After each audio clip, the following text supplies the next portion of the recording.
Building better drivers, that's what we're all about. What we're trying to do is expand on the driver's ed classroom. We're putting things together that a driver's ed teacher can't simulate. We try to bring in everybody out of the Williamson County area, and then we've expanded it over the last 3 years to include 4 counties, 16 high schools. We have 6 organizations from a company standpoint and then 2 law enforcement agencies, and we're really proud of what we do. With the amount of support that we get from the local businesses, we've been able to add a 3rd day. The more kids we can get through here, the more kids will be exposed to this and hopefully take something away with them.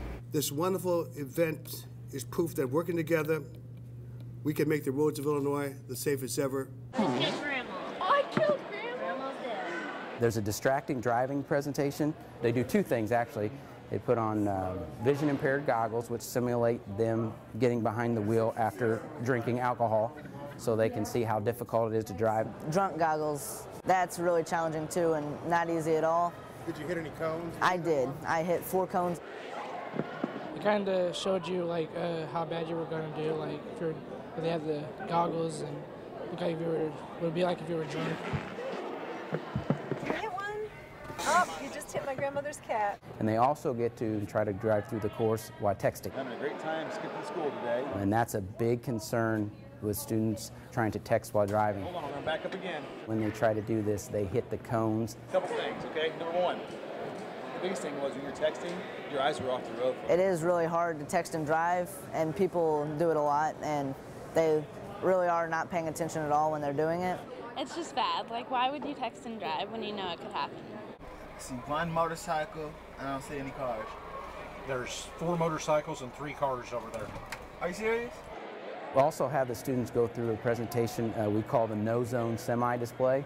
I see one for sure, and I see the handlebars of another one. They will sit in the driver's seat of a truck that has cars and motorcycles parked all around it. And a lot of times people have misconceptions about what someone driving a semi can see. Stay out of the no zone because it's so big and you can't see everything going on around you. I seen the one like 30 feet behind me, but the one that was right next to me, I didn't know it was there. The people driving the truck can't see you, and if they go to move over there, you can just get hit. I should know when I start my interstate driving to give them as much space as possible and stay out of places that I know they can't see. All right, what do you see out of your right and left mirror? As you're driving down the road, there are certain blind spot areas, that you just can't see in your mirrors. And a motorcycle being a small vehicle as it is, makes it even worse. You don't see the ones on the other side? It's amazing. I mean, they look over, they see the motorcycles before they get in the car, but as they sit in the vehicle, look in the mirrors, they can't see the ones that are parked right next to them in their blind spot. Or scarier yet, there could be pieces of the car stuck in Lucas. The Street Smart presentation, the firefighter EMTs from Miami, Florida, really get the kids' attention. All of his major blood vessels and all of his major organs were also going 45 miles an hour when they struck the inside of his body. And they basically will have a student come up, they put neck braces on and see what type of things happen at the scene of an accident. This is a Foley catheter. You want to take a stab at where this is going? Paints a real-life picture that the kids really walk away thinking that it's very important to watch what they're doing when they're driving. That speed limit reduction is in force whether or not there are workers present. The work zone safety presentation, the Illinois Department of Transportation goes over many things, including the hazards and risks of driving through road construction and work zones. Motorcycle awareness isn't just about me because I ride a motorcycle. It's about all you guys too. They also have a motorcycle awareness piece to this presentation. Basically, they give a motorcycle's perspective on what the drivers should be aware of while they're driving near motorcycles. You must yield the right-of-way to the train if the train is coming. Operation Lifesaver, where they cover railroad crossing safety. The students get to discover the dangers associated with railroad crossings and see the damage trains can cause to vehicles. This presentation is going to cover occupant restraint.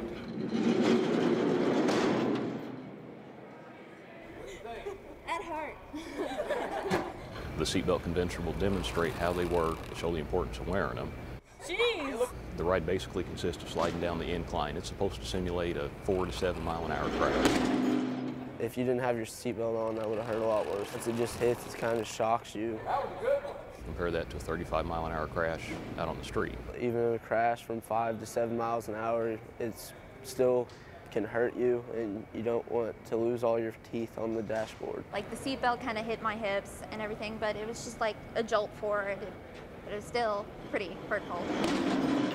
What's going on inside that vehicle? The other part of this presentation is the rollover simulator. It'll show the occupants of the vehicle, if they're not seat belted, how they just toss around inside the passenger compartment. It's impressive to watch. Taking quite a ride. This year, over the 3 days, we had 898 students come through. The students walk out of here, they're always talking about it. It's something that we would love to see go even longer. This is our first year of having 3 days, and we'd love to go further. The greatest thing you see is just the enlightenment. Reading about it and living it are two totally different things, and it's a great awareness.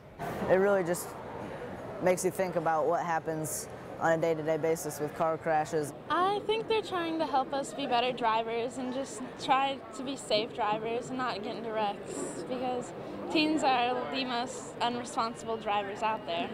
Not only do you inform yourself, but also it's something that you can just go and tell other people. We absolutely support 100%, and the statistics are bearing out that it is making a difference, in my opinion. The biggest thing that I hope they take away from here is just that there's other people on the road.